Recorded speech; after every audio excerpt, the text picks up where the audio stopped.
हम हमारे देश की संसद और कार्यपालिका यानी प्रधानमंत्री, मंत्रिपरिषद और राष्ट्रपति के कामकाज के बारे में बातचीत कर चुके हैं। अब हम जानेंगे कि हमारे देश की न्यायपालिका यानी हमारी जुडिशरी कैसे काम करती है।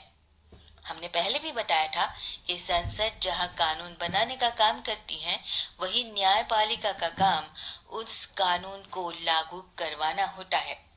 इसके बाद कानून का पालन न करने वाले लोगों को सजा देने का काम भी संविधान ने न्यायपालिका के कंधों पर ही डाला हुआ है। इसलिए कहीं न कहीं जरूरी होने के नाते यूपीएससी जैसी परीक्षाओं के लिए न्यायपालिका के बारे में अच्छी समझ रखना बहुत जरूरी होता है। हमारे देश में न्यायपालिका की व्यवस्था ऐसे की गई है जिसमें देश का सुप्रीम कोर्ट सबसे ऊपर माना जाता है। इसके बाद अलग अलग राज्यों के हाई कोर्ट और फिर उनके नीचे आने वाले सेशन कोर्ट्स।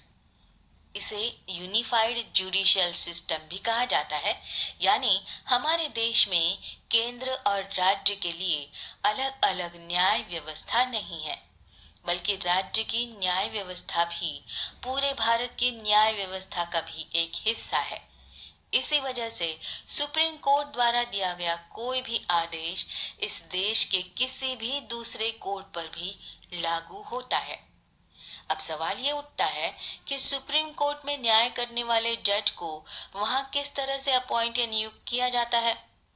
संविधान ने इस सवाल का जवाब देते हुए आर्टिकल 124 में यह व्यवस्था की हुई है कि सुप्रीम कोर्ट में कुल 8 जजेस होंगे और उनमें से एक चीफ जस्टिस भी होगा जो भारत का मुख्य न्यायाधीश कहलाएगा। हालांकि संविधान में ये जिम्मेदारी संसद पर छोड़ दी गई है कि वो चाहे तो सुप्रीम कोर्ट में जजों की संख्या बढ़ा सकते हैं। इस तरह 1986 तक सुप्रीम कोर्ट में कुल 25 जज हो चुके थे और उसके बाद उनकी संख्या बढ़कर साल 2008 में 30 तक पहुंच गई। सुप्रीम कोर्ट के जजों को राष्ट्रपति खुद अपॉइंट करते हैं, लेकिन उन्हें अपॉइंट करने से पहले राष्ट्रपति को सुप्रीम कोर्ट के दूसरे जजों की सलाह भी लेनी होती है। चीफ जस्टिस के अलावा किसी भी दूसरे जज को अपॉइंट करने से पहले राष्ट्रपति को हमेशा चीफ जस्टिस ऑफ इंडिया से सलाह मशवरा करना होता है।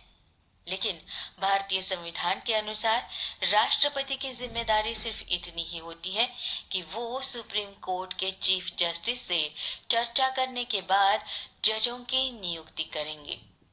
हालांकि इसका मतलब ये नहीं होता कि उन्हें चीफ जस्टिस की सलाह हर हालत में माननी ही होगी। लेकिन वही जब भारत के चीफ जस्टिस की नियुक्ति करनी हो तब आमतौर पर सुप्रीम कोर्ट के सबसे सीनियर जज को चीफ जस्टिस बना दिया जाता है। यही परंपरा देश की आजादी के बाद से चली आ रही है।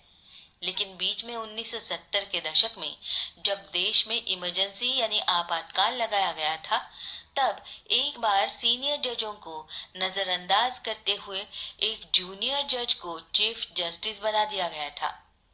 इस एक घटना को छोड़कर आज भी भारत में चीफ जस्टिस चुनने का एक ही तरीका चल रहा है, जिसे कॉलेजियम सिस्टम भी कहा जाता है। सुप्रीम कोर्ट का हर जज 65 साल की उम्र तक अपने पद पर बना रह सकता है। हालांकि संविधान के मुताबिक वो जब चाहे भारत के राष्ट्रपति को अपना इस्तीफा देकर इस पद से छुट्टी ले सकता है। अब इसके लिए किसी जज को उसके पद से हटाने के लिए राष्ट्रपति को एक बस ऑर्डर ही तो निकालना होता है। लेकिन ऐसा आदेश या ऑर्डर राष्ट्रपति केवल तब दे सकता है जब संसद के दोनों सदन इसके लिए राष्ट्रपति को सिफारिश करेंगे। भारत का सुप्रीम कोर्ट इस देश में अपील करने का सबसे बड़ा मंच होता है। इसलिए यहाँ होने वाली हर कार्रवाई को रिकॉर्ड करने का और उसे संभाल कर रखने का अधिकार सुप्रीम कोर्ट को दिया गया है। इसके तहत ही सुप्रीम कोर्ट ने आदेश न मानने वाले किसी भी व्यक्ति को सजा दे सकता है। यहाँ तक कि लोगों के बीच में सुप्रीम कोर्ट की बुराई करने पर या उसकी निंदा करने पर भी सुप्रीम कोर्ट सजा सुना सकता है।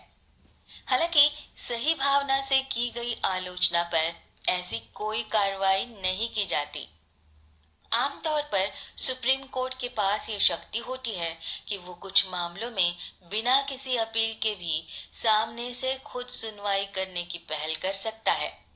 इसी के साथ भारत में किन्हीं दो राज्यों के बीच अगर कोई मतभेद हो या किसी राज्य और केंद्र सरकार के बीच कोई विवाद हो तो उसका निपटारा भी सुप्रीम कोर्ट के द्वारा ही किया जाता है।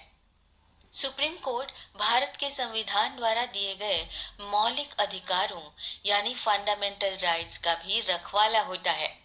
अगर भारत सरकार या किसी राज्य सरकार द्वारा किया गया कोई फैसला इस देश के नागरिकों के अधिकारों के खिलाफ कोई काम करता है तो सुप्रीम कोर्ट को यह हक बनता है कि वो उसे खारिज कर सकता है।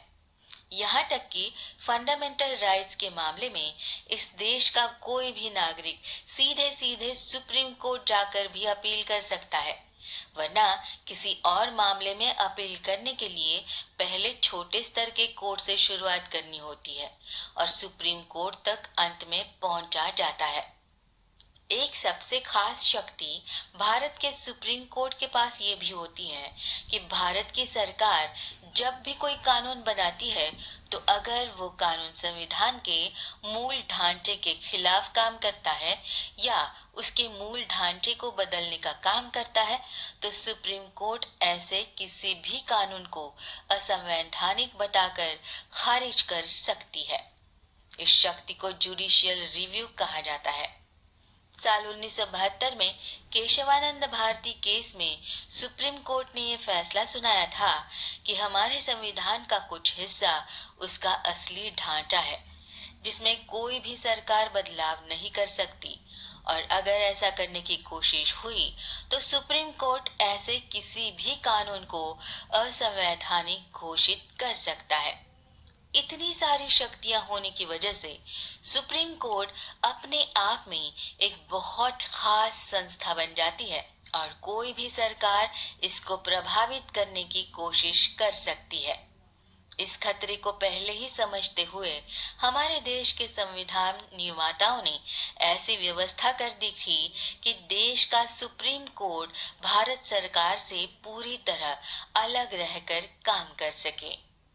सुप्रीम कोर्ट की इस आजादी को बनाए रखने के लिए संविधान ने व्यवस्था की कि सुप्रीम कोर्ट के जजों की सैलरी पर संसद में कोई चर्चा नहीं की जाएगी और तो और यहाँ पर सुप्रीम कोर्ट में चल रहे किसी भी मामले पर भी कोई भी बातचीत नहीं की जाएगी। सुप्रीम कोर्ट खुद अपनी आजादी बचाए रखने के लिए अपना स्टाफ यानी कर्मचारी चुनता है और सरकार से अलग रहकर उन्हें सैलरी यानी वेतन देता है।